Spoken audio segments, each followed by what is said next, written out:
Good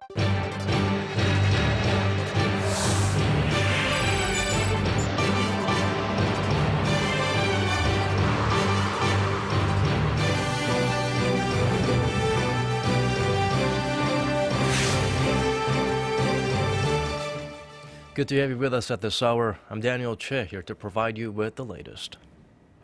A sudden barrage of artillery fire by North Korea left several South Koreans dead or wounded in Yeonpyeong-do Island 4 years ago. And to mark that day and remember the fallen, ceremonies were held across the nation, including one on the island itself. Our Hyun-bin was there to file us this report, and that's where we start our newscast.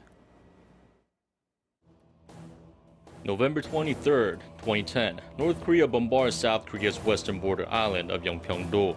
Over 170 heavy artillery rounds were fired by the north, demolishing buildings, killing 2 civilians, 2 Marines, and wounding 16 others. Hundreds of residents were forced to evacuate. The attack marked the first time North Korea had launched an attack on South Korean territory since the Korean War. To mark the day, a memorial service was held in Seoul with hundreds of distinguished guests, including Defense Minister Hyun-bin, to pay tribute to the fallen. A smaller ceremony hosted by the city of Incheon and the Marines was also held on Yeonpyeong-do. We have to strengthen our national security so the sacrifices of 4 years ago are not forgotten. We need our citizens to realize how important our security and military readiness is to bring about a peaceful unification. 4 years have passed since the attack, but local residents still live in fear.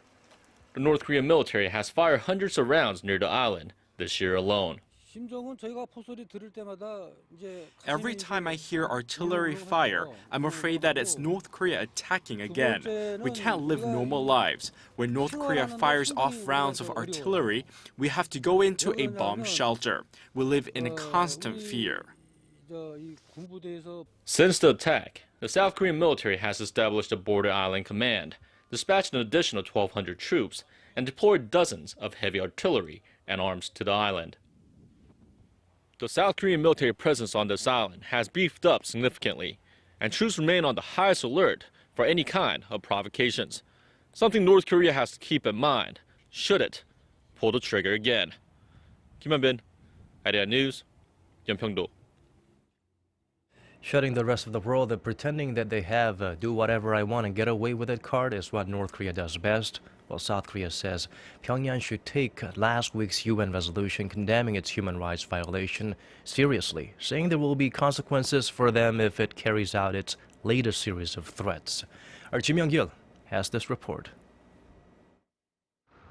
South Korea has condemned North Korea for threatening to retaliate against a recent UN resolution on the North's human rights violations, saying that the international community will respond firmly to any provocations from Pyongyang. Seoul's foreign ministry said in a statement on Sunday that Pyongyang should take the UN resolution seriously. In response to the North's threat to conduct another nuclear test, South Korea said that in doing so, Pyongyang would only increase its isolation from the international community. Seoul's comments follow a statement from the North National Defense Commission released earlier Sunday via the Korean News Central Agency, calling the UN resolution a U.S.-led attempt to encroach on the North's sovereignty. The Commission, North Korea's most powerful military body, called on U.S. President Barack Obama to apologize for favoring passage of the draft UN resolution and called the move a criminal act by Washington. The statement also highlights the North's generosity in freeing 2 American detainees earlier this month and says that by stirring up the North's human rights issues, the U.S. was being ungrateful. Japan, the European Union, and South Korea were also called out for helping the resolution to pass. But Pyongyang thanked China and Russia for voting against the resolution. The KCNA also reported Sunday that North Korean leader Kim Jong-un guided a joint military drill and called for army units to reinforce their operational command. Kim also called for frequent joint military exercises to bolster the regime's war deterrent capabilities. The leader's actions follow threats made by the North on Thursday when it vowed to strengthen its war deterrence against what it deems hostile powers. Pyongyang withdrew from the Treaty on the Non-Proliferation of Nuclear Weapons in 2003. Kim Young-gil, Arirang News. Back here in South Korea, well, Koreans don't appear to have much trust in their society, apparently, based on the frustration that comes from a widening income gap and dissatisfaction with their standard of living. A new report by the Korea Institute for Health and Social Affairs says the Koreans' level of trust in their society has fallen below average. The report shows that people who are less satisfied with their standard of living had less trust in society, while those who are satisfied with their lives have more. The White House has referred petitioners locked in a dispute over the installation of a Comfort Women statue in Glendale, California, back to local officials. The U.S. Presidential Office said Saturday it is local governments, not the federal government, that have jurisdiction over issues such as this. It was responding to two online petitions submitted to the president's We the People website. One advocated for the statue's preservation, and the other urged its removal. The statue is of a Korean so-called comfort women, or women who survived Japan's atrocities, and it was installed last year in a public park in Glendale as a memorial to the roughly 200,000 women who were forced into sexual slavery by Japan during World War II. Korea's chronically low birth rate and rapidly aging population are about to bring about a huge shift in the ratio of women to men in the country. Our Shin Se-min tells us how things will change in the coming years. The nation's population is about to undergo a major change in the next year. Women will outnumber men for the first time since 1960. Statistics Korea predicts that the number of women will stand at over 25.31 million by 2015, outnumbering men by 10,000. The agency attributed the change to two major social issues facing the country: the low birth rate and the rapid aging of the population. There are still more boys born in Korea than girls, but given that women have a longer life expectancy than men, their numbers will still be higher overall. But that's not all. The number of people over the age of 65 is also expected to grow rapidly to more than 7.1 million by 2017 from 6.4 million this year. The nation first became an aging society in the year 2000 when just 7% of the population was over 65. But at the current rate, the country could become a super-age society in 2026 when over 20% of its population will be over 65. Given these trends, the labor force will also drop, which is expected to pull down the nation's growth rate. Experts say that to combat the low birth rate and aging population and prevent the economic growth rate from dropping further, the government must utilize the workforce of women, the elderly, and foreigners, and programs and services for these groups must be improved. Shin Se-min, Arirang News. U.S. President Barack Obama is set to halt the deportations of around 5 million undocumented immigrants and provide work permits for them. The president's executive action would defer deportation for people without criminal records, undocumented immigrants who have been in the country for many years and contributed to American society.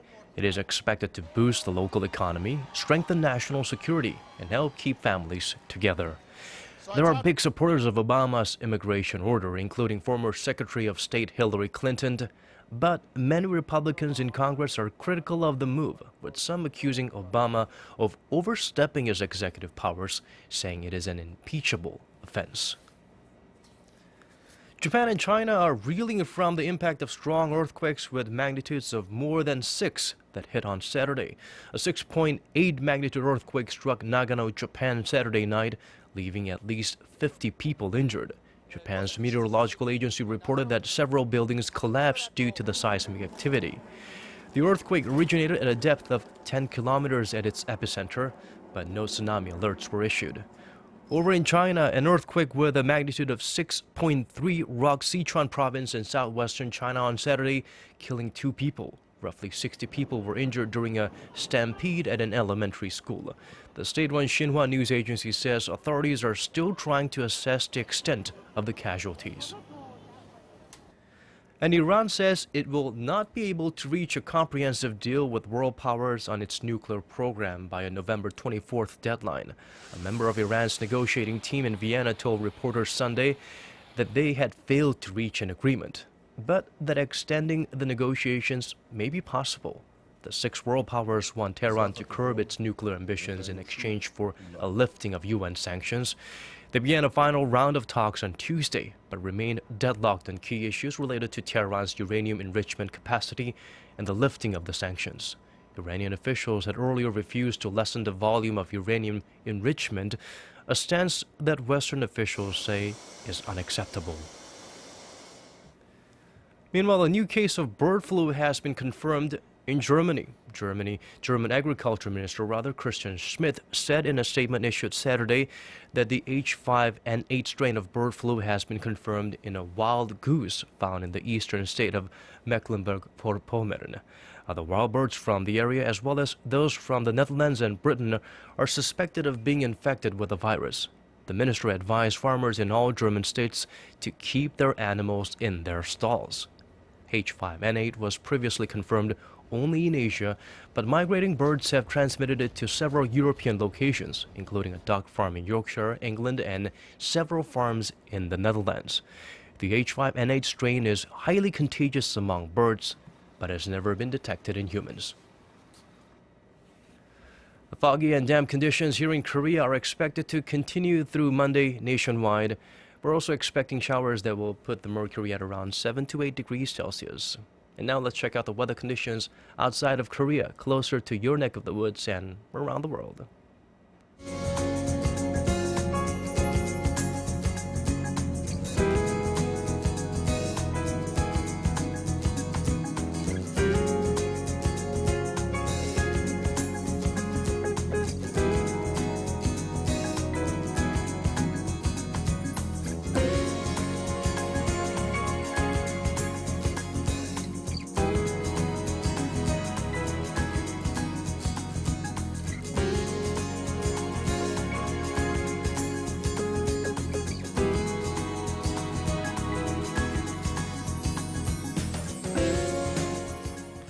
Looks like that's it from us, from all of us here at Arirang. Thank you for watching and have a great start to your week. This has been Daniel Choy.